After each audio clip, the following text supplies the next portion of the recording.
Hallelujah, Jesus. Thank you, Lord. Thank you, Jesus. Thank you, Father. Thank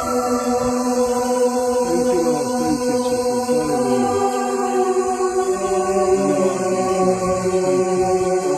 Thank you, Jesus. Hallelujah. धन्यवाद यीशु राजा, धन्यवाद स्वामी, धन्यवाद।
मुझको तू जल पिला, प्यासा आया हूँ मैं, मुझको तू जल पिला, जीवन का सोता है तू ही मसीहा, जाऊं तो जाऊं कहाँ, जाऊं तो जाऊं कहाँ, पवित्र आत्मा मेरे दिल में आ, पवित्र आत्मा मेरे दिल में आ, मेरे जीवन को तू ही चला, मेरे जीवन को तू ही चला, पवित्र आत्मा मेरे दिल में आ, पवित्र आत्मा मेरे दिल में आ, पवित्र आत्मा मेरे दिल में आ।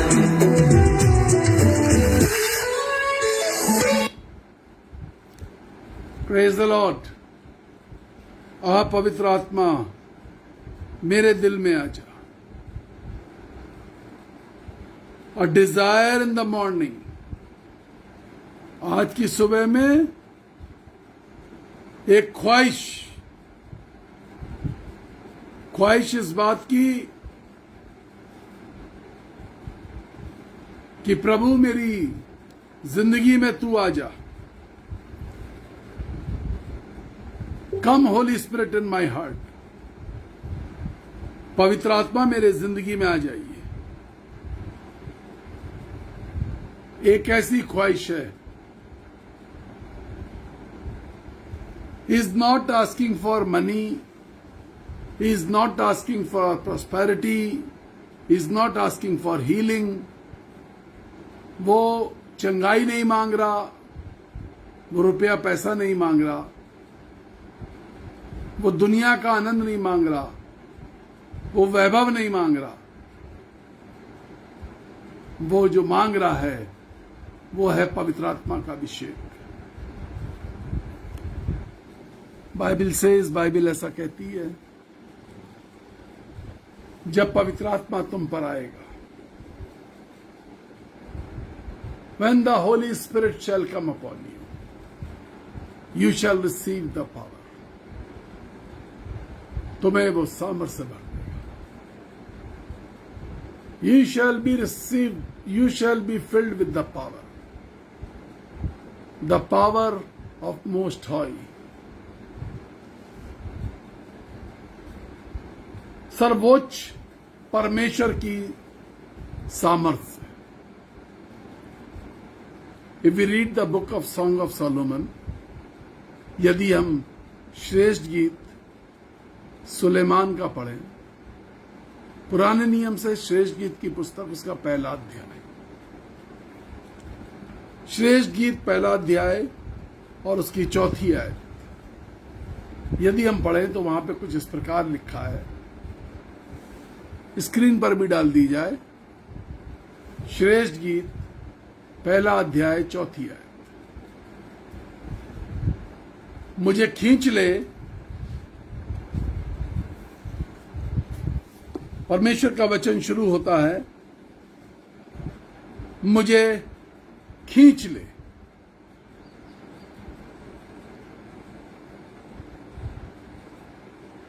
कहीं कोई फंसा हुआ है। ये सुलेमान का श्रेष्ठ गीत है। जब हम इसकी पहली आयत से पढ़ेंगे तो वहां लिखा है श्रेष्ठ गीत जो सुलेमान का है। बहुत काम किए, मंदिर बनवाया, नहीं बोला कि ये सुलेमान का मंदिर है। मंदिर में परमेश्वर का आत्मा दिखाई नहीं दे रहा था, उसके लिए आराधना करी, उसके लिए उपाय किया। परमेश्वर का आत्मा आया, नहीं बोला, सुलेमान ने मंगवाया। जब इन बातों को लिखा, गीतों को लिखा, तो उसने कहा ये श्रेष्ठ गीत जो सुलेमान का है। कुछ बातें हमारी जिंदगी में हमारी अपनी होती है, कुछ राज हमारे अपने होते हैं, कुछ बातें विशेष होती हैं जो हमारे दिल से जुड़ी हुई होती है। ये जो सुलेमान का श्रेष्ठ गीत है, ये सुलेमान की निजी जिंदगी से, दिल से जुड़ा हुआ है। इसलिए उसने लिखा श्रेष्ठ गीत जो सुलेमान का है। मुझे खींच ले। कहीं कोई फंसा हुआ है, किसी गड्ढे में गिरा हुआ है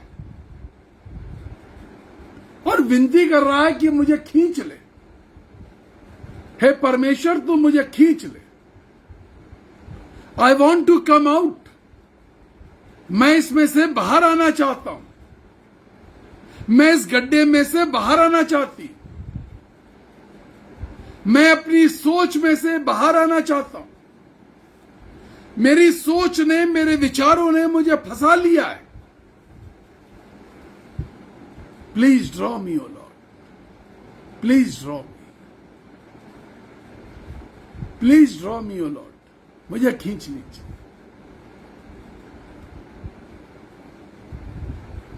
मुझे बाहर कर लीजिए प्रभु।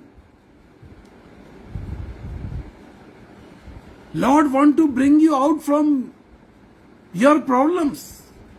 परमेश्वर तुम्हें तुम्हारी उन जगहों से जहां तुम फंसे हुए हो, उन विचारों से, उन पापों से जहां तुम फंसे हुए हो, उनमें से बाहर करना चाहता है, उनमें से खींच लेना चाहता है। आज की सुबह प्रार्थना होनी चाहिए, लॉर्ड ड्रॉ मी आउट। मुझे खींच लीजिए। मुझे नींद में से खींच लीजिए। मुझे बीमारी में से खींच लीजिए। मुझे आलस में से खींच लीजिए।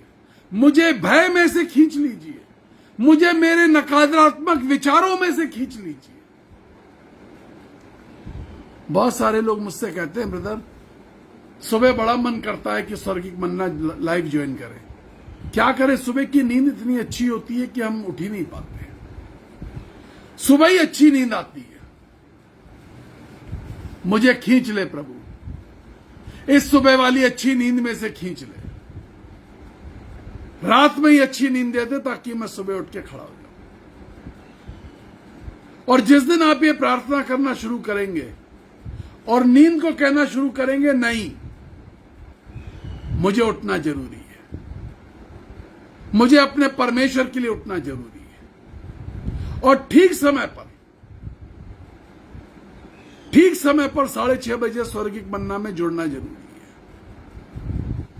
मुझे अपने गुनाहों से निकलना जरूरी है। मुझे अपने आलस में से निकलना जरूरी है। मुझे अपनी प्रॉब्लम्स में से निकलना जरूरी है। मुझे अपने दर्द में से निकलना जरूरी है। इन ऑल माई एर्गनीज, बेहद पीड़ा के अंदर हूं इस समय, बेहद भयानक पीड़ा में, बट आई गॉट अप।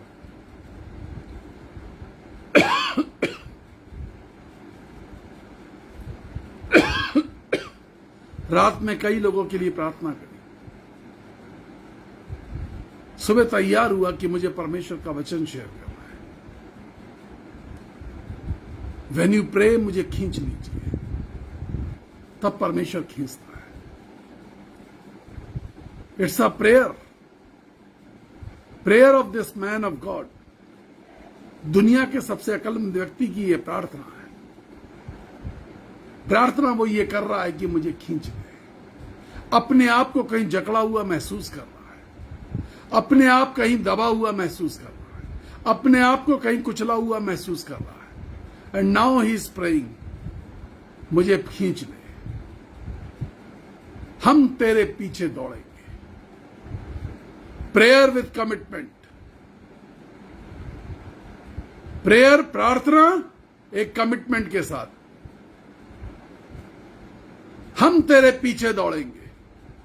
फंसने का कारण यह था क्योंकि हम परमेश्वर के पीछे दौड़ना भूल जाते हैं। हम जाल में फंस जाते हैं, आलस के जाल में फंस जाते हैं, दर्द के जाल में फंस जाते हैं, समस्याओं के जाल में फंस जाते हैं, परेशानियों के जाल में फंस जाते हैं, क्योंकि हम यीशु के पीछे नहीं दौड़ रहे थे। The day we start running behind the Lord, with the Lord, जिस दिन हम यीशु के साथ दौड़ना शुरू कर देते हैं, हम फंसते नहीं हैं। बट द बाइबल से राजा मुझे अपने महल में ले आया। कितने लोग इन दिनों में मुझसे कह रहे हैं, प्रभु हमें भी स्वर्ग के दर्शन चाहिए, प्रभु मुझे भी स्वर्ग का दर्शन चाहिए। अपनी जिंदगी में झांक के देखिए, अपने जीवन में झांक के देखिए, कहीं फंसे हुए तो नहीं है, किसी लालच में, किसी जंजाल में, किसी उलझन में फंसे हुए तो नहीं है, किसी पाप में फंसे हुए तो नहीं है। क्या आप ईमानदारी के साथ परमेश्वर के साथ दौड़ रहे हैं? क्या आपके जीवन के हर एक काम में ईमानदारी है? क्या आपकी कमाई में ईमानदारी है? क्या आपके कर्मों में ईमानदारी है? जब तक हम परमेश्वर के पीछे दौड़ेंगे नहीं, ये वाली बात जो लिखी है कि राजा मुझे अपने महल में, oh he is brought me into the third heaven, मुझे उस तीसरे स्वर्ग में ले आया है। मैं सब बातों की हानि समझता हूं, पौलुस कहता, मैं अपने सब बातों की हानि समझता हूं।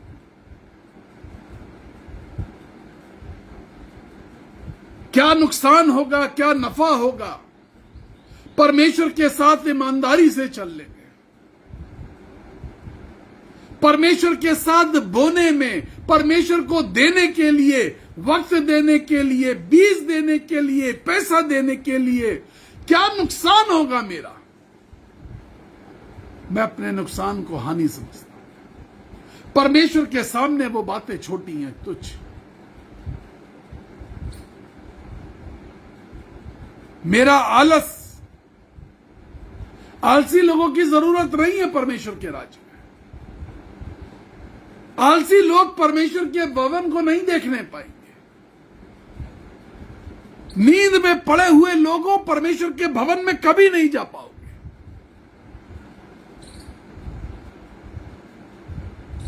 नींद से लड़ना पड़ेगा, नींद से निकलना पड़ेगा। जो ये कहते हैं और 5 मिनट सो ले, और 5 मिनट सो ले, और 10 minute, let me tell you,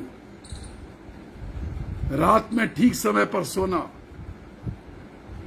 और भोर में जल्दी उठना परमेश्वर ने ये मनुष्य के लिए नियति बनाई है। जो ये कहते हैं कि हम 1 बजे 2 बजे रात में सो रहे हैं, हमें नींद नहीं आती, 3 बजे रात में सोते हैं, नींद नहीं आती। बाइबल कहती है यहोवा तो अपने धर्मियों को नींद यूं ही दान में दे देता है। आपको यह परमेश्वर का दान क्यों नहीं मिल रहा है? आपको परमेश्वर का यह लगाव क्यों नहीं मिल रहा है? परमेश्वर से दूरी है? यह लगाव क्यों नहीं मिला? यह नींद का दान, समय पर सोना और समय पर उठना, यह दान आपको क्यों नहीं मिला? परमेश्वर से दूरी है, परमेश्वर से बहुत दूर है। मुझे खींच ले, हम तेरे पीछे दौड़ेंगे। दौड़ नहीं रहे परमेश्वर के साथ, चल नहीं पा रहे परमेश्वर के साथ, नफा नुकसान सोचने लगते हैं। एक व्यक्ति ने मुझे फोन करके कहा, ब्रदर हमने तो सोचा था कि आप हमसे नहीं बोलेंगे, आप अपने मैसेज में कभी नहीं बोलेंगे कि बीज बोने हैं। हमें अच्छा लगता था, लेकिन आप ये जो बात बोलते हैं हमें अच्छा नहीं लगता। मैंने कहा मत सुनो, आप ये वाला पोर्शन मत सुनिए, आप अपने मतलब का पोर्शन सुनिए, आप मत बोइए बीज, लेकिन आप परमेश्वर का वचन तो सुनिए। आपको बीज नहीं बोना, मत बोइए, बोगे नहीं तो कटनी भी नहीं काटोगे। जब सारे लोग कटनी काट रहे होंगे, जब सब लोग आनंद मना रहे होंगे, बाइबल यशाया नबी में कहती है वो तो ऐसी कटनी काट रहे हैं मान लो लूट मची है। जब परमेश्वर का कोई व्यक्ति बीज बोता है तो वो अकेले बोता है, लेकिन कभी किसान को देखिए वो बीज तो अकेले बोता है, पूरे खेत में वो अकेला नजर आता है अपने बैलों के साथ, अपने ट्रैक्टर के साथ। लेकिन जब कटनी का समय होता है, हार्वेस्ट का समय होता है, जब फसल खड़ी लहला रही होती है, तो वो अपने पूरे परिवार को, रिश्तेदारों को, मजदूरों को लेके जाता है कटनी काटने के लिए, और उस कटनी का एक हिस्सा और पैसे भी देता है। जब वो कटनी काटता है तो वो आनंद होता है, जब फसल काट रहा है तो आनंदित होता है, और वो बहुत सारा माल काट के लाता है, बहुत सारा। जो बीज बोते हैं वो बड़ी कटनी काटते हैं। जिनको बीज बोना पसंद नहीं, कोई जबरदस्ती नहीं है, कोई आपके जेब से पैसा नहीं निकाल सकता, लेकिन परमेश्वर का वचन जरूर सुनिए। आपके ऊपर है आपको कटनी की जरूरत है या नहीं है। आप हर्षित होके बड़े आनंद को काटना चाहते हैं या नहीं करते। हम अपने भविष्य के लिए बीज बोते हैं। हम तेरे साथ चलेंगे प्रभु, हम तेरे वचन के साथ चलेंगे। कहने लगा आप बार बार इस बात पर जोर देते हैं। मैंने कहा मलाकी की पुस्तक को फाड़ के फेंक दीजिए। हम तो आग्रह करते हैं, आप पुस्तक फाड़ दीजिए। आप प्रकाशित वाक्य में से डराते, आप फाड़ दीजिए। जो आपको नहीं समझ में आ रहा, आपको पसंद नहीं है, धीमे धीमे आप पूरी बाइबल फाड़ देंगे, और आपको बाइबल में से एक भी बात पसंद नहीं आएगी, क्योंकि ये परमेश्वर का वचन है, ये जिंदा है, ये बात करता है। ये परमेश्वर का वचन है, ये बोलता है, बिना बोले मानेगा नहीं, और आपको आवाज सुनने की समझ नहीं है। कहने लगा आप कड़वा बोलते हैं, आप मत सुनिए। आपने परमेश्वर के वचन को पढ़ा नहीं। जब इसने मुझसे बातचीत करी तो कड़वी करी। अरे बाइबल में लिखा है ये पुस्तक कड़वी है, ये वचन कड़वे हैं। परमेश्वर का वचन देधारी, दोधारी तलवार है, वार पार छेदता है। तुम्हारी जिंदगी में खरोंचे इसलिए डालता है ताकि गंदगी निकल सके।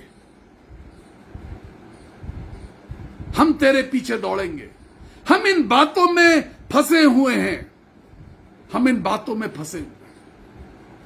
ये बात आज इस व्यक्ति को समझ में आ रही है, और वो कह रहा मुझे खींच ले, मुझे खींच ले प्रभु, मुझे खींच ले, मुझे खींच ले, मुझे खींच ले। खुदा के कलाम में लिखा है उस स्त्री के पास सिर्फ आखिरी रोटी और आखिरी तेल था, वो इससे ज्यादा कुछ नहीं था। वो अपने बच्चे को खिला सकती थी या वो खुद खा सकती थी, लेकिन खुदा का खादिम आया तो उसने कहा मैं बीज बोऊंगी, ये जो आखिरी मैदा है इसकी रोटी बनाऊंगी, मैं परमेश्वर के नबी को खिलाऊंगी। और जब तक अकाल रहा उसके जीवन में कभी भी अन्न और जल की कमी नहीं होने पाई। खुदा के कलाम में लिखा है जिसके पास कुछ नहीं था, एक दमड़ी थी, उसने जाके परमेश्वर के लिए दे दी। यीशु मसीह ने कहा ये दमड़ी हमेशा याद करी जाए, ये आखिरी थी, ये बची कुची थी जो दी थी।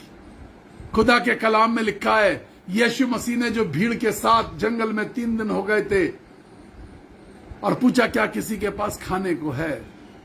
बच्चे ने ये नहीं सोचा इस छोटे से टिफिन में जो छोटी सी रोटी और मछली है, कुछ टुकड़े, इससे क्या होगा, भीड़ इतनी बड़ी है, इससे क्या होगा, क्या होगा। इतना छोटा सा मेरा टिफिन है, मैं इसको बोऊंगा तो क्या होगा। उसने कहा नहीं, मैं बोऊंगा, आई विल सो, मैं यीशु मसीह के हाथ में दूंगा। और यीशु मसीह ने रोटी और मछली ली और उसे मल्टीप्लाई करना शुरू कर दिया, गुणा करना शुरू कर दिया और तोड़ना शुरू कर दिया और सबने छक के खाया। मुझे खींच ले। कल एक बहन ने मुझे फोन किया, बहुत देर बात करी, करीब 20 मिनट बात करी। 1 हफ्ता हुआ उनकी मम्मी को डेथ हुए, बहुत रो रही थी, बहुत उलझन में थी, परेशान थी कि ब्रदर मेरी मम्मी स्वर्ग में चली गई। मैंने ही उन्हें बताया था she is in the heaven. मैंने ही उन्हें बताया था कि I can see the angels around her. Mummy ने मरने से पहले अस्पताल में एक नर्स को बताया कि यीशु मसीह मुझे लेने आए हैं। After that she left this world.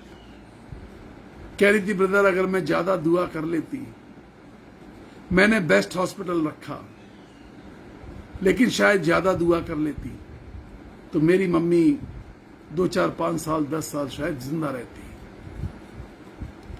वो मेरे साथ होती। मैंने उनको एक बात बोली, आपकी मम्मी स्वर्ग में है और बाइबल कहती है कि बिना परमेश्वर की इजाजत के कोई स्वर्ग में नहीं जा सकता। पहले वो व्हाइट सिंहासन के सामने, सफेद सिंहासन के सामने खड़ी हुई होगी, न्याय का सिंहासन है। व्यक्ति कितना भी आत्मिक और धर्मी है, न्याय के सिंहासन के सामने उसे खड़ा होना पड़ेगा। उसके बाद परमेश्वर ने उसको आज्ञा दी होगी कि जाओ स्वर्ग के सिंहासन के सामने पहुंच जाओ। बिना परमेश्वर की मर्जी के आपकी मम्मी स्वर्ग नहीं जा सकती। आपकी मम्मी का इस दुनिया से ट्रांसफर होना और स्वर्ग में दाखिल होना, it is the will of God. आप मत रोइए, आप परेशान मत होइए। कितनी बार हम इन बातों में फंसे रह जाते हैं, मुझे खींच ले, हम निराशाओं में फंसे रह जाते हैं।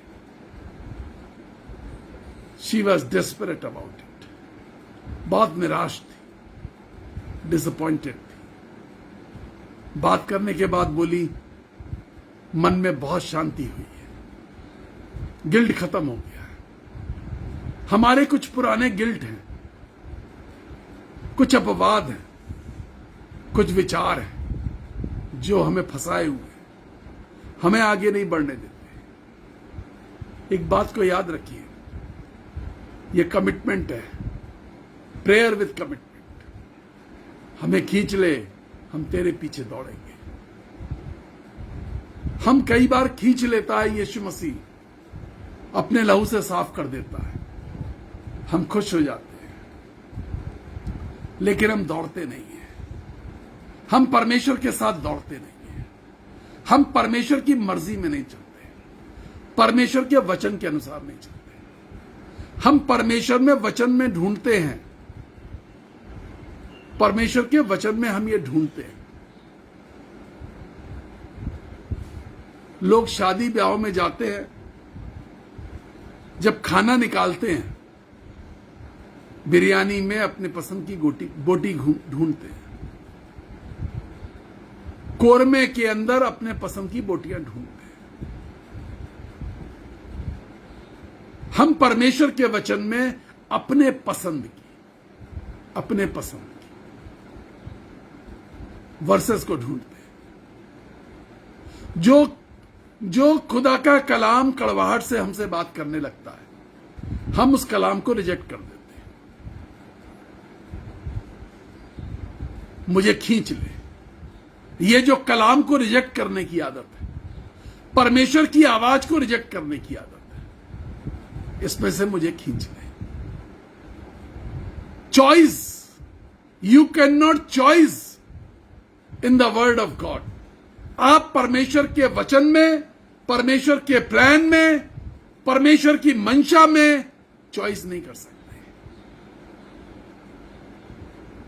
दुधारी तलवार है, दुधारी तलवार है। You have no right to choice. आपको परमेश्वर ने कोई अधिकार नहीं दिया कि आप परमेश्वर के वचन में से चॉइस रखें। मुझे खींच ले, हम तेरे पीछे दौड़ेंगे। राजा मुझे अपने महल में ले आया है। यह जो परमेश्वर के स्थान में जाना, स्वर्ग में जाना, स्वर्ग का अनुभव प्राप्त करना,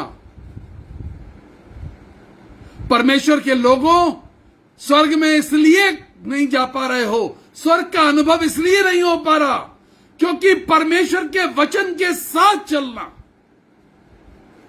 अपनी मर्जी से नहीं चलना है। आप अपनी चॉइस से चलना चाहते हैं, परमेश्वर के वचन में अपनी चॉइस ढूंढ रहे हैं, अपनी चाहत ढूंढ रहे हैं। क्या मेरे जिंदगी को सूट कर रहा है वो ढूंढ रहे हैं, क्या मेरे दिल को गुदगुदा रहा है वो ढूंढ रहे हैं, मेरे जीवन को वार पार छेद रहा है, पसंद नहीं है, पसंद नहीं है, हमें इतना कड़वा वचन मत सुनाओ, पसंद नहीं है, तुम दिल को छेद देते हो, पसंद नहीं है। फाड़ दो बाइबल, फाड़ दो। जो चीजें पसंद नहीं है फाड़ दो। मेरा वायदा है 13 दिन के अंदर पूरी बाइबल सत्यानाश कर दोगे फाड़ के। अगर पसंद नहीं है तो 13 दिन के अंदर फाड़ के सत्यानाश कर दोगे। साथ चलने के लिए कुर्बानियां चाहिए। परमेश्वर के वचन के साथ चलने के लिए अपना मैं, अपनी जिंदगी का अहम, अपनी जिंदगी का आई, जिंदगी से खत्म करना पड़ेगा। चाहतों को मारना पड़ेगा, चाहत बदलनी पड़ेगी। नहीं, कड़वाहट कितनी भी है परमेश्वर, लेकिन मुझे शुद्ध और पवित्र कर दे, क्योंकि मुझे स्वर्ग देखना है। मेरी बेल्ट में कटिया फंसा करके स्वर्ग नहीं जा पाओगे, मेरी औलादें भी नहीं जा सकती। स्वर्ग जाने के लिए तुम्हें जरूरी है। बहुत साल पहले एक परिवार मुझसे कहता था, ब्रदर की बेल्ट में कटिया फंसा लेंगे और हम भी स्वर्ग चले जाएंगे। No, it is not possible, it is not possible. आपको कहना पड़ेगा मुझे खींच ले, उस अलौकिक स्थान में खींच ले, उस स्वर्गिक स्थान में मुझे खींच ले, मुझे उस जगह ले चल जहां तू रहता है, तेरा राज निवास है। वायदे के साथ कि मैं तेरे पीछे दौड़ूंगा, और दौड़ के दिखाना पड़ेगा, और परमेश्वर के वचन के अनुसार करना पड़ेगा और चलना पड़ेगा।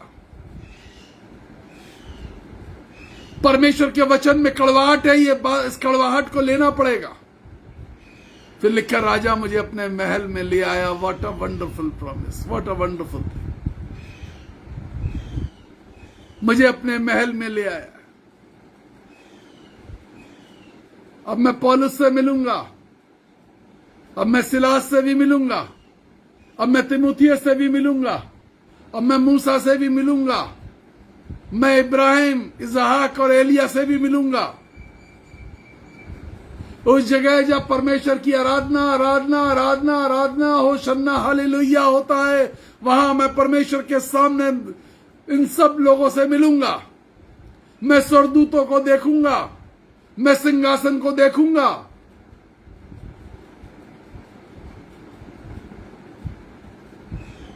राजा मुझे अपने महल में ले आया। हम तुझ में मगन और आनंदित होंगे। हम तुझ में मगन और आनंदित होंगे। हम मगन और आनंदित नहीं हो पा रहे हैं। पता नहीं क्या बात है। ब्रदर लोग मुझसे कहते हैं पता नहीं क्या बात है, मन कचोटता रहता है, मन में शांति नहीं है। चेक करिए, बेईमानी तो नहीं कर रहे। परमेश्वर की मर्जी के अंदर बेईमानी, परमेश्वर के वचन के अंदर बेईमानी। हम कई बार ऐसे वचन को अच्छा समझते हैं जो मिलावट से भरा हुआ होता है। पौलुस साहब कहते हैं हम मिलावटी वचन प्रचार नहीं करते। हम ऐसा वचन प्रचार नहीं करते जो तुम्हारे कानों की खुजली मिटाए, जो तुम्हारे दिल में गुदगुदी करे। हम ऐसा वचन प्रचार नहीं करते। हम ऐसी भविष्यवाणियां प्रचार नहीं करते कि तुम्हारी घर में 2 नई गाड़ी आने वाली हैं, तुम किराए के मकान में रहते हो तो बड़ा मकान खरीदने वाले हो, परमेश्वर तुम्हें बड़ा मकान देने जा रहा है, छोटा घर है तो बड़ा फ्लैट देने जा रहा है। ऐसी भविष्यवाणियां नहीं करते।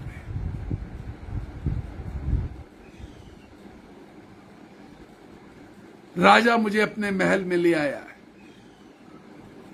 हम तुझ में मगन और आनंदित होंगे। जिस दिन आप परमेश्वर के साथ चलना शुरू करेंगे, and when you will go on the visit to the heaven, जब आप परमेश्वर के उस स्वर्ग के अंदर, तीसरे स्वर्ग के अंदर विजिट पे जाएंगे, you will forget this world. आप उस दिन इस दुनिया को भूल जाएंगे। आपका मन करेगा कि हर वक्त मैं उस जगह रहूं। पौलुस साहब कहते हैं मैं प्रकाश की चर्चाओं को कह करके भूल ना जाऊं। उन्होंने इतने दर्शन देख लिए थे, इतनी बार स्वर्ग को देख लिया था, परमेश्वर ईश्वरीय प्रकाश प्राप्त कर चुके थे इतनी बार। क्या आपने एक बार भी स्वर्ग का दर्शन किया? क्या रुकावटें हैं, क्या बातें हैं, क्या चीज है जो बाधा बनी हुई है? कहां पे कौन सी जगह ईमानदारी में कमी है? कहां पे परमेश्वर को धोखा दिया जा रहा है? क्यों दिया जा रहा है? क्या सोच के हम परमेश्वर को धोखा दे रहे हैं? और क्या हम परमेश्वर को धोखा दे सकते हैं? परमेश्वर ने कहा तुम धोखेबाज हो, तुमने मुझे धोखा दिया है। मलाकी की पुस्तक पढ़िए, लिखा हुआ है, तुमने मुझे धोखा दिया है, तुमने मुझसे झूठ बोला है, मैं तुमसे उकता गया हूं। हमारी वही प्रार्थनाएं, पुरानी घिसी पिटी रटी हुई प्रार्थनाएं, परमेश्वर उकता गया है, परमेश्वर परेशान हो चुका है। मुझे खींच ले, हम तेरे पीछे दौड़ेंगे। आइए हम प्रार्थना करें, हम प्रार्थना करें। हम परमेश्वर के वचन को सुन के चुड़े नहीं, जांचें क्या कमी है, दूरी कहां पर है, क्या बात है, हमारे मन में हमने क्या ठान रखा है, ऐसी क्या बात हुई जो अभी तक हम परमेश्वर के भवन से दूर है, परमेश्वर के भवन से दूर है, स्वर्गिक स्थानों से दूर है। Shall we pray now? आइए हम प्रार्थना करें। आप जांचिए, मैं कोई नहीं हूं जो जांचूं, लेकिन आप सबसे बेहतर इंसान है जो अपने बारे में जांचे। प्रभु जी, सामर्थी परमेश्वर, तेरा धन्यवाद करते, तुझसे विनती करते, दया कीजिए, अनुग्रह करिए। ये प्रार्थना थी कि मुझे खींच ले, हम तेरे पीछे दौड़ेंगे। It was a prayer with commitment. और सुलेमान ने तो वो करके दिखाया, और तब उसने लिखा, राजा मुझे अपने महल में ले आया। जिन लोगों ने आज तक स्वर्गिक दर्शन नहीं पाया, स्वर्ग नहीं देखा, मुझे नहीं मालूम कि वो कहां पर कमजोर पड़ गए, अब तक पा लेना चाहिए था। कहां कमजोर पड़ गए? परमेश्वर के वचन में लिखा, तुमको किसने बहका दिया? कौन है जो तुम्हें बहका रहा है? क्या तुम्हारे विचार बहका रहे हैं? क्या कोई रिश्तेदार बहका रहा है? क्या कोई मित्र बहका रहा है? क्या कोई ऐसा बहकाने वाला जो परमेश्वर के दास के लिबास में, बाइबल बताती है ऐसे दास खड़े हो जाएंगे जो भरमाने वाले होंगे। क्या भरमाने वाला कोई दास तुम्हें बहका रहा है और तुम्हें परमेश्वर की मर्जी से अलग कर रहा है, और तुम परमेश्वर की मर्जी को पूरा नहीं कर पा रहे हो, परमेश्वर की आज्ञाओं को पूरा नहीं कर पा रहे हो, और करने की कोशिश कर रहे हो तो आधी अधूरी कर रहे हो, पूरी नहीं कर रहे हो। आज ईमानदार हो जाइए, और अगर परमेश्वर का वचन इतना बुरा लगता है तो परमेश्वर के वचन को फाड़ना शुरू करिए। मेरा वायदा है 13 दिन के अंदर पूरी बाइबल आप फाड़ के किनारे कर देंगे। मेरा यह वायदा है आपसे। परमेश्वर का वचन परमेश्वर की आज्ञा है, परमेश्वर की मंशा है, परमेश्वर का प्लान है। जब तक आप इसको पूरा नहीं करेंगे आप स्वर्गिक दर्शन में नहीं जा पाएंगे। You can not visit the heaven, no. और मरने के बाद स्वर्ग किसने देखा यह मुझे पता नहीं, बाइबल में इसका जिक्र नहीं है। जीवित रहते हुए परमेश्वर के स्वर्ग का दृश्य देखना, यही आज्ञा है। स्वर्गिक वस्तुओं की खोज में रहो। जीवित मंडली, जीवित कलीसिया से आज्ञा है। प्रभु जी, जितने लोग अपने दाहिने हाथ को अपने दिल पे रखे, आज दिन भर आप उनके मन से बात करिए। जो अपने दाहिने हाथ को अपने दिल पे रखे, जो अपने दाहिने हाथ को अपने दिल पे रखे, आप उनसे दिन भर बात करिए।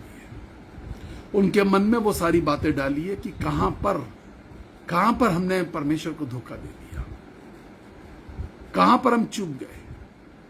प्रभु आशीष दीजिए यीशु के नाम में, आमीन। God bless you. परमेश्वर आपको आशीष दे। हम आपको बहुत प्यार करते हैं, और दिन में 3 बार, यकीन जानिए, हम दिन में 3 बार कम से कम स्वर्गिक मन्ना में जितने लोग जुड़ते हैं हम उनके लिए प्रार्थना करते हैं। आपकी भलाई के लिए, कुशलता के लिए, आपके परिवार की कुशलता के लिए, आपके जीवन की कुशलता के लिए, आपकी आत्मिक उन्नति के लिए प्रार्थना करते हैं। अपना बीज जरूर बोएं। कोई कुछ भी कहे, कितनी भी कमी घटी है, थोड़ा है थोड़ा बोए। जब ज्यादा होगा तो ज्यादा बोएंगे। ईमानदारी से बोइए और परमेश्वर के वचन को शेयर करते रहिए ज्यादा से ज्यादा लोगों तक। बीज बोने के लिए, अपने धन को हमारे साथ परमेश्वर की महिमा में इस्तेमाल करने के लिए, इन बीजों को बोने के लिए आप हमारे फोन नंबर्स पे 9411958464 और 9997730585 9997730585 आप कॉल करिए, हम आपके साथ खड़े हैं। God bless you. कोई भी प्रार्थना निवेदन है जरूर भेजिए, हम प्रार्थना करने को तैयार हैं। कल भी कुछ लोगों ने तेल और पानी पे प्रार्थना करवाई है, हम प्रार्थना कर रहे हैं। God bless you.